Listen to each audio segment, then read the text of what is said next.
10 jours de prière 2024. Jour 8. Agir avec gratitude. Nous recevons un royaume que personne ne peut faire bouger. Alors remercions Dieu et servons-le d'une manière qui lui plaise avec confiance et respect. Hébreux 12, verset 28. Il existe un état d'esprit qui compte beaucoup pour Dieu. Dans la Bible, nous sommes constamment encouragés à le vivre parce qu'il est agréable à Dieu et qu'il constitue une bénédiction pour nous.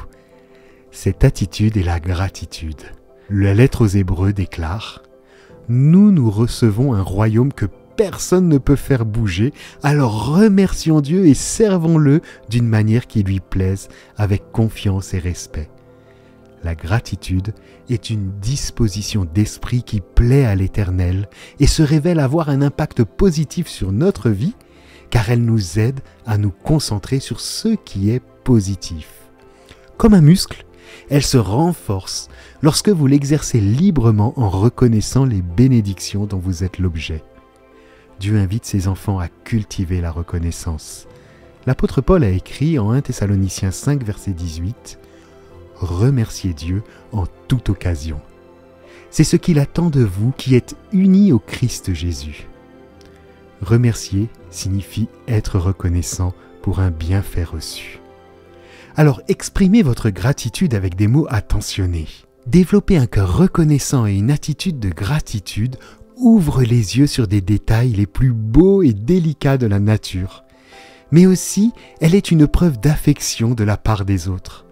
La gratitude fait naître la reconnaissance, notamment pour des bénédictions simples, sans exiger la perfection. C'est essentiel car, du point de vue de l'éternité, la vie ne se déroulera jamais sans heurts. Cependant, la vie n'a pas besoin d'être parfaite pour être appréciée. La beauté croise notre vie. Elle nous accueille de multiples façons. Le parfum d'une fleur, la grandeur du ciel étoilé par une nuit claire, le sentiment affectueux dans les yeux d'un ami sont autant de beauté que Dieu a préparé pour ceux qui l'aiment. Garder un esprit de gratitude aide à nous détacher de pensées, fruits de notre imagination pour lesquelles il est impossible de remarquer les bénédictions réelles dont nous jouissons.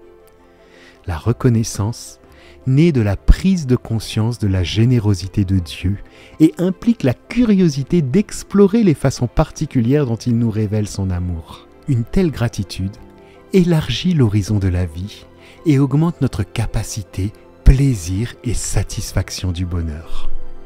Des études récentes montrent que la gratitude n'améliore pas seulement le bien-être de celui qui la donne et de celui qui la reçoit, mais qu'elle peut être aussi bénéfique pour ceux qui en sont témoins. Selon un article récent du New York Times, le fait d'observer un acte de gratitude entre deux personnes peut amener les observateurs à ressentir plus de chaleur et d'affinité à l'égard de ces deux personnes.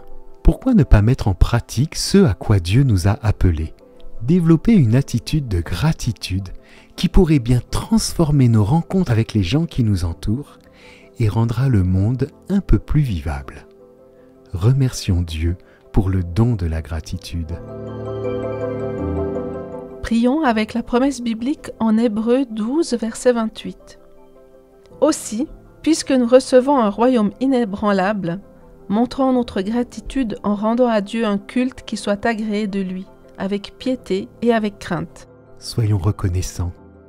Dieu d'amour, nous avons du mal à te rendre une reconnaissance à la hauteur de tes nombreux bienfaits envers nous. L'éternité ne suffit pas pour t'exprimer les remerciements qui te sont dus. Pourtant, nous te prions d'agréer nos actions de grâce. Nous te demandons également de nous débarrasser de tout cynisme, jugement et orgueil, afin que nous reconnaissions les bénédictions dont tu nous combles.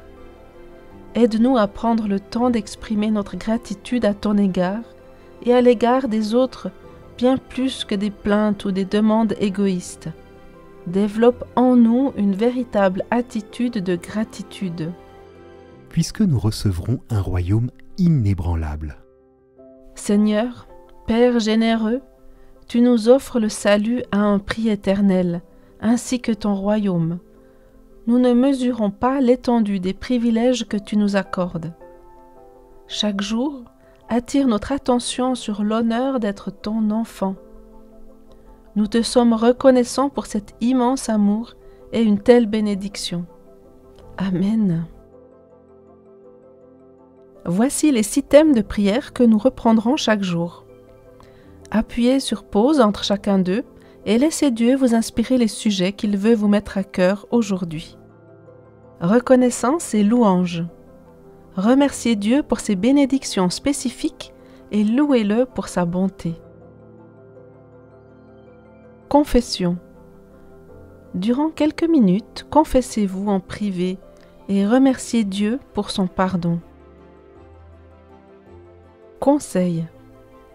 Priez pour avoir la sagesse nécessaire face aux défis et décisions importantes. L'Église mondiale. Priez pour les besoins des églises de votre fédération et de l'Église mondiale. L'Église locale. Priez pour les besoins actuels des membres de l'Église, de la famille et des voisins. Écoute et réponse. Prenez le temps d'écouter la voix de Dieu et répondez par la louange ou le chant.